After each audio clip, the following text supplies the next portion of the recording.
Jawablah. Waalaikumsalam. Assalamualaikum warahmatullahi wabarakatuh.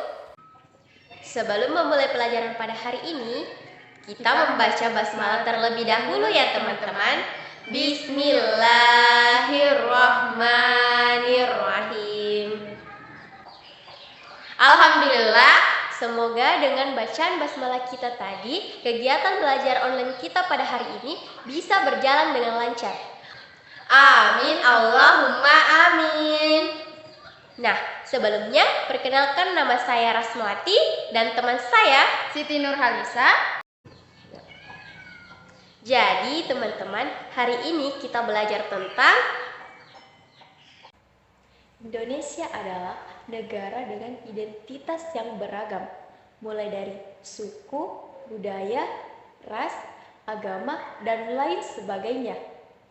Nah, keberagaman identitas tersebut harus kita sadari, kenali, dan juga hargai. Adapun beberapa faktor yang mempengaruhi keberagaman identitas yang ada di Indonesia. Yang pertama, perbedaan kondisi alam. Pada dasarnya, adanya perbedaan kondisi alam di Indonesia yang ada di tiap pulau-pulaunya berdampak pada keberagaman dalam masyarakat Indonesia. Perbedaan tersebut terdapat pada mata pencarian, budaya, ekonomi, dan lain sebagainya. Yang kedua, faktor geografis. Indonesia adalah negara yang berbentuk kesatuan, yang memiliki wilayah yang sangat luas. Selain itu, juga mempunyai ribuan pulau. Masing-masing pulau berkembang sesuai alam yang ada di sekitar daerahnya, sehingga dengan luas wilayah Indonesia yang besar akan berpengaruh terhadap banyaknya keberagaman yang dimiliki, seperti suku, budaya, ras, dan golongan. Yang ketiga, penerimaan masyarakat terhadap berbagai perubahan. Perubahan dan suatu kemajuan merupakan suatu ukuran yang digunakan oleh suatu negara yang dapat dikatakan maju atau negara yang sedang berkembang. Pada dasarnya, perubahan dan kemajuan di dalam suatu daerah akan berbeda-beda. Hal tersebut dikarenakan dalam suatu daerah dapat menerima suatu perubahan dan kemajuan tersebut atau tidak. Nah, hal inilah yang menjadikan suatu keragaman di dalam masyarakat Indonesia. Yang keempat, faktor iklim. Jika didasarkan pada pembagian iklim matahari, Indonesia secara umum beriklim tropis yang panas. Iklim yang ada di suatu daerah dapat berbeda dengan daerah lain. Hal ini dinamakan iklim setempat. Kemudian yang kelima, pengaruh kebudayaan asing. Keberagaman mampu muncul karena pengaruh kebudayaan asing dengan ciri yang berbeda.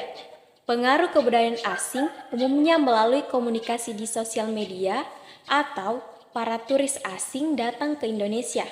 Hal tersebut menjadikan terjadinya akulturasi atau pencampuran unsur kebudayaan asing dengan kebudayaan Indonesia. Yang keenam, keadaan transportasi dan komunikasi. Transportasi adalah suatu hal yang penting yang tidak dapat lepas dari masyarakat. Hal tersebut karena dengan transportasi yang baik dan lancar mempermudah komunikasi antar pulau agar saling terhubung.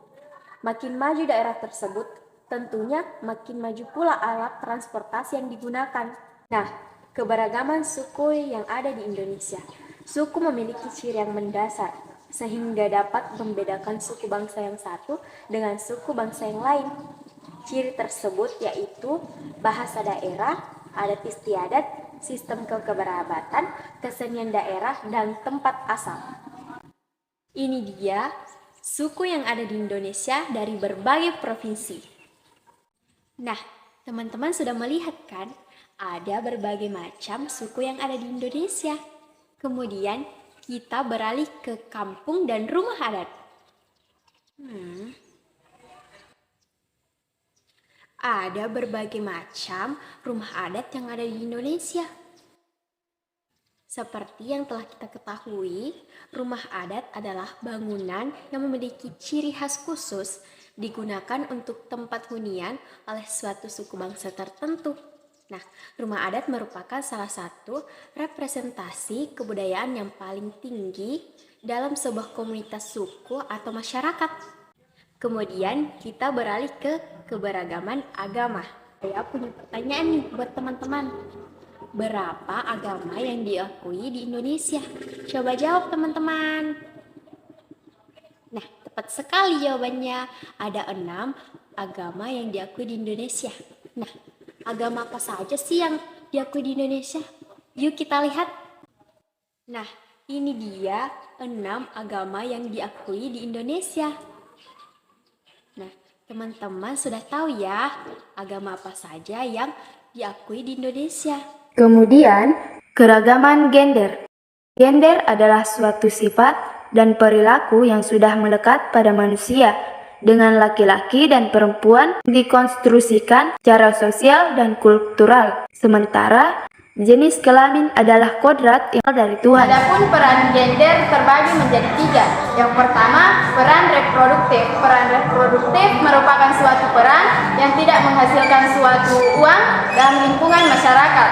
Memandang gender secara keliru, hal tersebut dikarenakan masyarakat menganggap bahwa gender adalah suatu kodrat yang merupakan ketentuan dari Tuhan, sebagai contoh mendidik anak serta merawat kebersihan dan keindahan rumah tangga. Kedua, peran produktif. Pengertian dari peran produktif mempunyai makna yang beragam. Kerja produktif dapat dijabarkan sebagai tugas atau aktivitas yang dapat menghasilkan pendapatan, sehingga dapat menghasilkan suatu nilai aktual atau nilai yang bersifat potensial. Hal tersebut dapat dilihat dari berbagai bidang, seperti dalam bidang ekonomi, termasuk kerja di sektor formal atau informal. Yang ketiga, peran kemasyarakatan. Dalam peran kemasyarakatan, perempuan memiliki peran untuk mengatur dan mengorganisir masyarakat masih terbilang jauh dari harapan, seperti masih terdapat aktivitas yang teridentifikasi dan lebih bersifat memberikan layanan dan menjadi bagian dari kerja yang bersifat reproduktif. Hal tersebut dapat dicontohkan. Perempuan dan di dalam kegiatan masyarakat di tingkat RW selalu didapatkan sebagai seksi konsumsi. Selanjutnya, bentuk ketidakadilan gender. Yang pertama, violence atau kekerasan terhadap perempuan, baik fisik, seksual, dan psikolog. Yang kedua, stereotipe atau pelabelan negatif terhadap sikap dan perbuatan perempuan.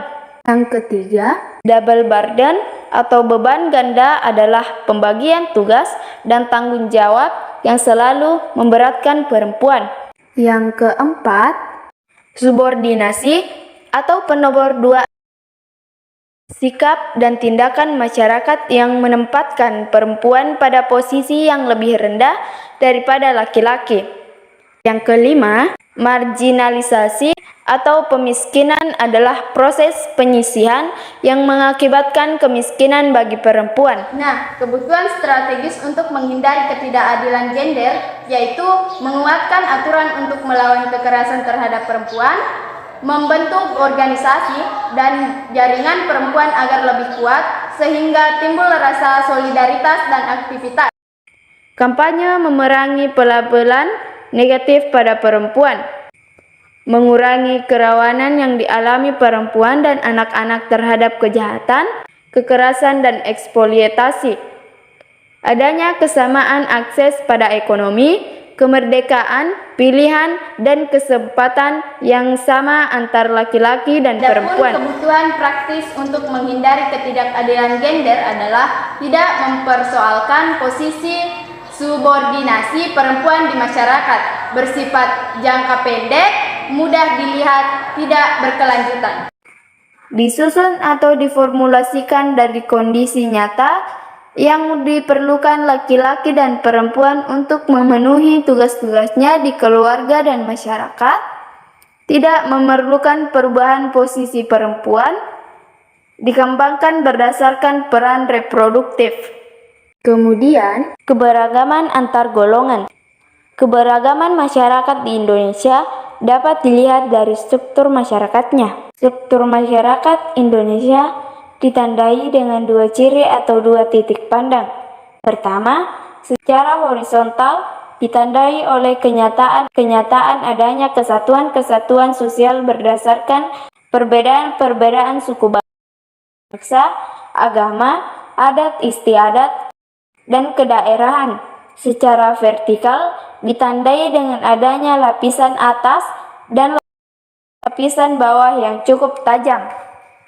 Ukuran kekayaan. Ukuran kekayaan adalah kepemilikan harta benda seseorang dilihat dari jumlah dan material saja. Biasanya orang yang memiliki harta dalam jumlah yang besar akan menempati posisi teratas dalam pergolongan masyarakat berdasarkan kriteria ini. Yang kedua, ukuran kekuasaan dan wewenang. Ukuran kekuasaan dan wewenang adalah kepemilikan kekuatan atau power seseorang dalam mengatur dan menguasai sumber produksi atau pemerintahan. Biasanya, ukuran ini berkaitan dengan kependudukan atau status sosial secara dalam bidang politik. Yang ketiga, ukuran kehormatan. Ukuran kehormatan dapat diukur dari gelar kebangsawanan atau dapat pula diukur dari sisi kekayaan material. Orang yang mempunyai gelar kebangsawanan yang mempunyai namanya seperti Raden, Raden Mas, atau Raden Ajeng akan menduduki strata teratas dalam masyarakat. Dan yang keempat, ukuran ilmu pengetahuan.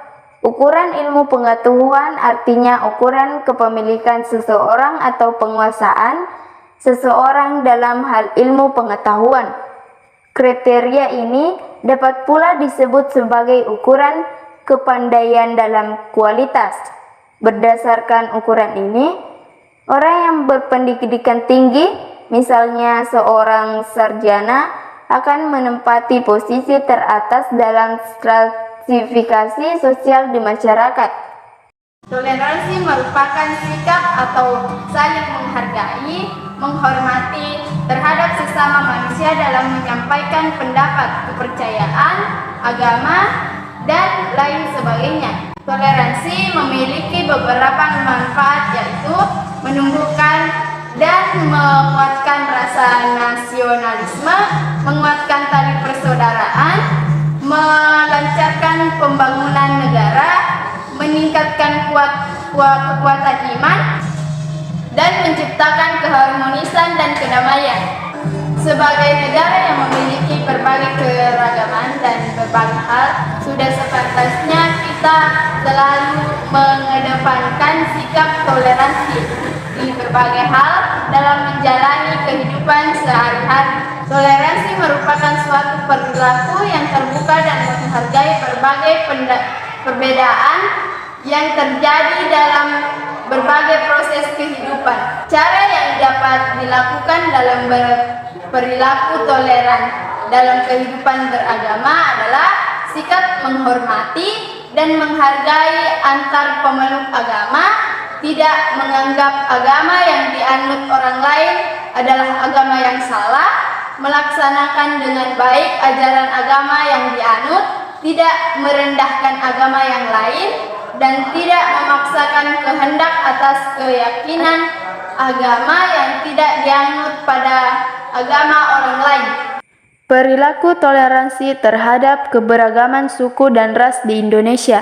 Sebagai sesama makhluk ciptaan Tuhan, sudah seharusnya kita saling menghargai dan menghormati antar sesama, sehingga kita harus selalu mengembangkan semangat persaudaraan dengan sesama manusia dan dengan selalu menjunjung nilai-nilai dasar kemanusiaan dengan perbedaan yang ada. Tidak berarti bahwa orang lain lebih baik dari kita atau sebaliknya. Perilaku toleran yang dapat kita lakukan demi mempertahankan keragaman kebudayaan di Indonesia. Yang pertama, memiliki rasa bangga terhadap kekayaan budaya yang dimiliki. Yang kedua, mengetahui tentang berbagai keragaman budaya yang dimiliki oleh bangsa Indonesia. Yang ketiga, melakukan filterasi terhadap budaya asing yang masuk ke Indonesia. Dan yang terakhir, mempelajari dan menguasai salah satu budaya yang ada di daerah atau budaya yang Anda senangi. Itulah tadi materi yang sempat kami bawakan. Semoga bermanfaat untuk teman-teman sekalian. Sebelum kami salam, kita akhiri pelajaran kita pada hari ini dengan membaca hamdalah bersama-sama. 1, 2, 3. Alhamdulillahirabbil alamin. Atas perhatian dari teman-teman, saya ucapkan terima kasih dalam 5 bahasa. Arigato, syukron, Kamsahamnida, seishi, and thank you. Kita akhiri dengan salam ya. Wassalamualaikum warahmatullahi wabarakatuh.